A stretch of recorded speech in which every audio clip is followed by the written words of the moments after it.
Madame, Monsieur, bonsoir. Aujourd'hui, on va parler de basketball, non de ce qui se passe sur les parquets, mais plutôt au niveau de la fédération. Pour ceux qui l'auraient oublié également, une fédération algérienne de basketball qui avait vécu des turbulences par le passé, ça remonte aux années 2010-2011, à l'époque de Monsieur Chachoua. Zone de turbulence, mise en place d'un directoire, la sérénité semblait ou semble être revenue, mais voilà que le président actuel, M. Rabah Boualifi, prend le taureau par les cornes et convoque une assemblée générale extraordinaire pour le 1er mai prochain. Pourquoi? Alors que l'assemblée générale ordinaire s'est tenue il y a un mois de cela, où le bilan moral et financier a été adopté. Tout simplement pour solliciter, remettre en jeu ou mettre en jeu son mandat, le remettre à l'assemblée générale et lui demander de se prononcer. Est-ce qu'elle veut toujours Rabah Boualifi comme président, ou bien elle préfère tout simplement lui retirer sa confiance? Il est avec nous, M. Rabah Boualifi, bonsoir. Bonsoir, M. Mahmoud. Merci d'être avec nous. Spécialiste de basketball, Tarek Loumassine, bonsoir. Bonsoir. M. Rabah Boualifi, c'est une première. De mémoire, je n'ai pas souvenir d'un président de fédération qui peut aller jusqu'à la fin de son mandat, parce qu'on est sur un cycle olympique, qui, après avoir tenu une assemblée générale ordinaire, demande la réunion d'une assemblée générale extraordinaire pour remettre son mandat à l'assemblée générale. La question, M. Boualifi, c'est une scission avec les membres de l'assemblée générale ou bien avec votre bureau fédéral? Merci, Mohamed, de m'avoir donné cette occasion de faire passer un message à la famille du basket pour qu'ils connaissent la réalité du terrain. Tout d'abord, cette assemblée générale extraordinaire peut être du ressort du président directement. Ou des deux tiers. Ou des deux tiers. Donc, moi, j'avais décidé depuis, après l'assemblée générale, quelques jours après, de faire cette assemblée générale parce que j'ai senti qu'il y avait une petite campagne de déstabilisation. Elle venait d'où? De l'assemblée générale ou de votre bureau fédéral? Elle venait tout d'abord du bureau fédéral. Je n'ai aucun problème avec les membres de l'assemblée générale. La preuve, on a passé pendant des années nos bilans.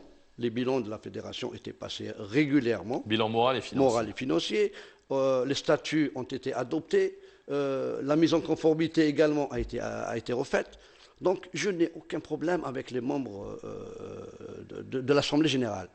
Il faut savoir que c'est les membres de l'Assemblée générale qui nous ont élus. Vous et le bureau.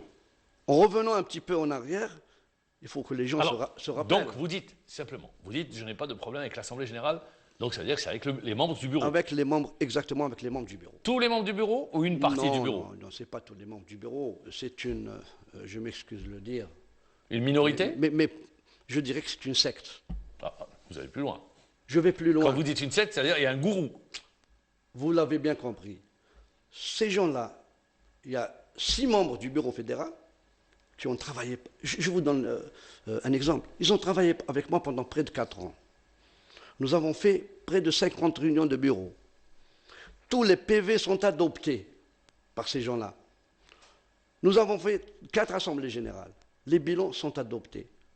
Je n'ai jamais compris quel est le sens de leur déstabilisation. Alors, ils déstabilisent de quelle manière, c'est-à-dire? Quand vous dites déstabilisation? C'est une déstabilisation, pourquoi? Parce que nous sommes déjà en fin de mandat. Oui. Vous le savez, comme toutes les fédérations en fin de mandat, il y a toujours des gens qui veulent se replacer, ce qui est normal. etc. Voilà, c'est normal. Mais ces gens-là ont voulu toucher à ma personnalité, à ma personne, en donnant des informations fausses à certains membres de l'Assemblée, en faisant circuler un document non authentique pour signer une pétition contre le président. Mais je pense que les membres de l'Assemblée générale ne sont pas dupes et ils savent ce qu'ils vont faire. Qu'est-ce qu'ils vous reprochent? Soyez précis, qu'est-ce qu'ils vous reprochent? Qu'est-ce qu'ils reprochent au président? Ils n'ont jamais, puisqu'ils ont signé avec moi tous les PV, on a fait passer les assemblées générales d'une manière correcte. Donc il n'y a aucun reproche.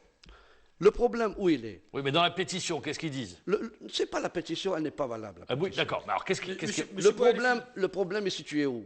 À la veille de l'Assemblée générale, le 10 mars.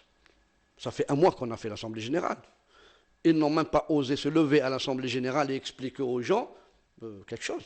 Donc, il y avait un petit problème d'augmentation d'indemnité des arbitres. Oui. Cette indemnité, on en a discuté au bureau et on n'est pas tombé d'accord. Vous êtes les contre? montants, etc., etc. Vous êtes pour ou vous êtes contre l'augmentation? Moi, j'étais pour une augmentation, Ah, très bien, et voilà. les 6 ont dit que non, on n'accepte pas. On accepte d'ajouter. Qu'est-ce que j'ai dit? Je leur ai dit, puisqu'on n'est pas d'accord, demain, on a une assemblée générale, on va présenter le dossier. Si l'assemblée adopte, on donne l'augmentation. Si elle n'adopte pas, on ne donne pas. C'est la démocratie. C'est la démocratie. Donc, la réunion s'est terminée sur ces conditions. Moi, je pensais que c'était normal. À l'Assemblée générale, j'ai présenté ce dossier en attirant l'attention des membres de l'Assemblée générale que la veille, il y a eu une divergence sur le dossier. J'ai expliqué, j'ai essayé de donner mon analyse, pourquoi on doit augmenter. J'attendais que les membres du bureau se lèvent et donnent leur version. Personne n'a osé lever le petit doigt. Au contraire, ils se sont mis derrière l'Assemblée générale pour ne pas paraître devant. L'Assemblée a pris la décision d'augmenter. Dans mon esprit, tout était réglé. Classe, c'est fini. Je suis sorti de l'Assemblée, on est sorti normal. Quelques jours après, j'ai entendu qu'il y a eu un grabuge, ils veulent refaire une assemblée pour remettre en cause cette décision, etc., etc. J'y ai pas cru. On a fait le bilatéral avec monsieur le ministre. Tout le monde était là-bas. On a discuté avec le ministre, on lui a présenté le dossier. C'est grave. Au niveau du ministère, les gens ne connaissent pas la réglementation. Ils pensaient que c'est le ministère qui allait s'ingérer dans les affaires de la fédération. Un membre s'est même levé en disant au ministre que, avec un langage que je ne peux pas vous dire, il disait qu'il y a de l'argent qui circulait et que moi je suis président de la commission finance et j'ai rien vu. C'est une accusation indirecte. Il a même demandé à monsieur le ministre de créer une commission de contrôle, etc. Donc, c'est à partir de là que ça a dérapé. Quand j'ai vu ça, je me suis fixé, je vais faire une assemblée générale. Mais président, voilà un petit peu. Président, vous ne pensez pas, parce qu'il y a eu aussi l'augmentation des arbitres, mais au niveau des clubs, qui sont les membres de l'Assemblée générale, il y a eu aussi l'augmentation des frais d'engagement. 100 000 dinars. 100 000 dinars, ouais. Ce qui a créé un malaise dans certains clubs, pas tous, mais ça participe aussi à ce qui se passe en ce moment au sein de la fédération, à ce qui se passe avec les membres du bureau fédéral. C'est comme ça qu'ils arrivent probablement à discuter avec les présidents de clubs pour essayer. Ça influe, ça joue beaucoup. Est-ce que ça a influé ou pas? Regardez, l'augmentation, je vais vous dire une chose. La proposition d'augmentation des clubs, si je vous disais quel est le montant qui a été proposé au niveau du bureau fédéral, ils ont proposé 800 000 dinars. Moi, j'ai proposé 600 000 dinars. Et je savais qu'il y a eu un débat au niveau de l'Assemblée. L'Assemblée a été d'accord pour 500 000 dinars. C'est une décision adopté à l'Assemblée, c'est fini. Elle est souveraine. C'est adopté, l'Assemblée. Donc, peut-être qu'eux, ils jouent sur ça. Mais moi, je n'ai aucun problème avec l'Assemblée. Si demain l'Assemblée dit qu'il faut payer 300 000 dinars, on adopte, c'est tout. Mais le problème, numéro un, il faut que les gens le sachent.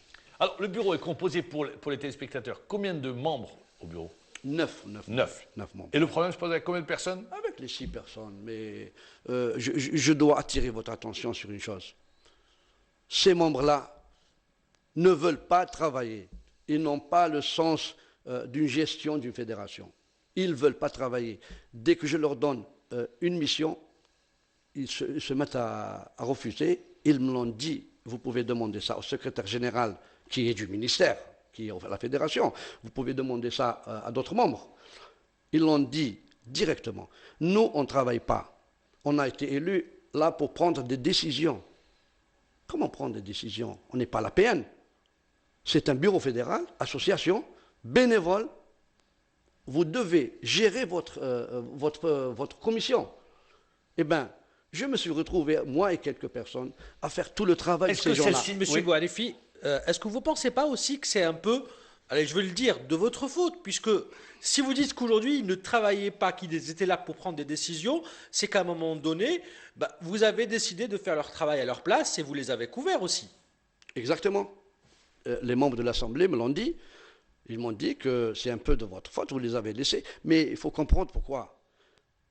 Maman l'a dit tout à l'heure, on est sorti d'une crise en 2011-2012. Il fallait stabiliser toute la fédération, remettre les choses, les relations entre les gens. Donc, tant que rien ne se passait, le travail se faisait normalement. le championnat, les équipes nationales, la formation, tout se faisait normalement. Je ne voulais pas intervenir. Mais les derniers temps, d'ailleurs, vous pouvez le voir dans le bilan, j'ai attiré l'attention de ces membres qu'il reste une année. Il faut que cette année soit une année décisive pour les commissions. Il faut qu'ils travaillent un peu. Ils me répètent qu'ils sont là pour ne pas travailler, ils sont là pour décider uniquement. Voilà. Très bien. Vous allez remettre votre mandat à l'Assemblée générale. C'est ce que vous allez faire. Oui, bien sûr. Très bien. Qu'est-ce que vous allez demander? La question, c'est quoi la question? Quelle question? Tout d'abord, la question est simple. Ces gens-là se trompent. Ils pensaient que c'est eux qui pouvaient enlever la confiance à un président. Il y a un article dans les règlements intérieurs. C'est moi qui peux demander à l'Assemblée d'écarter tel ou tel membre pour refus de travail. Vous allez la réglementation, le règlement intérieur, l'article 68 le dit clairement, incapacité de s'acquitter des tâches qui leur sont confiées. Donc vous allez dire à l'Assemblée générale, voilà, il y a des membres du bureau qui ne font pas leur travail pour telle ou telle raison. Vous allez exposer les motifs. Je vais exposer tous les motifs. Oui. Et à eux d'exposer leurs motifs. Très bien. Et à l'Assemblée de trancher. L'Assemblée, je vais leur dire clairement, si vous redonnez la confiance au président, moi, je ne peux plus travailler avec ces gens-là, donc ils doivent partir. Donc vous prendrez les décisions qui, de facto, feront que ces personnes doivent partir. Si les gens sont avec eux, moi, je vais partir. C'est clair, net et précis. Ça doit être un exemple pour toutes les fédérations. L'Assemblée doit trancher. Elle doit trancher. Monsieur Bouhalifi, vous allez exposer vos arguments, eux les leurs. Ouais. Les arguments qu'on peut vous reprocher, on peut faire une petite liste. Un championnat féminin qui n'est pas été à la hauteur, même si c'était une nouvelle formule et qu'on a essayé de mettre en avant une élite. Une équipe nationale féminine qui est à l'arrêt. Une équipe masculine qui, depuis l'Afrobasket, n'a plus connu de regroupement et qui n'a toujours pas d'entraîneur national. On peut revenir sur ces différents éléments. Le fait que vous dirigiez seul, c'est ce qui vous sera reproché, et que vous nommiez, vous preniez des décisions quant à la nomination d'un directeur technique national ou d'un sélectionneur national. Ce sont les arguments qui vont être présentés le jour de l'Assemblée générale extraordinaire. Non, mais c'est eux qui le disent. C'est la lettre anonyme qui dit ça. C'est la même chose qui a été dite au temps de Chachois. Pour déstabiliser, c'est normal. Mais je tiens à vous rappeler que notre équipe nationale, quand elle était partie en 2013, où on était 12e, on a repris le championnat d'Afrique, c'est la même période. J'ai fait reposer l'équipe nationale pendant 8 à 9 mois.